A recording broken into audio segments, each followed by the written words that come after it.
Samantala, nilift na po ng pamahalang panlalawigan ng Ilocos Sur ang ipinatupad nilang temporary liquor ban matapos pong lagdaan po ang Executive Order Number 32 Series of 2025 at ang naturang kautusan ay formal nang nagsasawalang bisa sa Executive Order Number 30 na nagdeklara ng liquor ban simula November 9 bilang bahagi ng mga hakbang pangkaligtasan habang nananalasa ang Super Typhoon Uwan.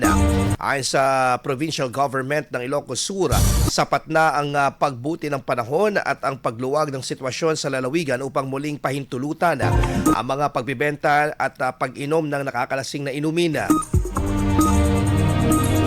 Gayunpaman, paalala po ng pamahalang panlalawigan na manatili pa rin maingat ang publiko at sumunod sa lokal na ordinansa kaugnay sa tamang pag-inom upang maiwasan ang anumang insidente habang nagpapatuloy ang recovery operations sa mga apektadong lugar. IFM News. IFM News.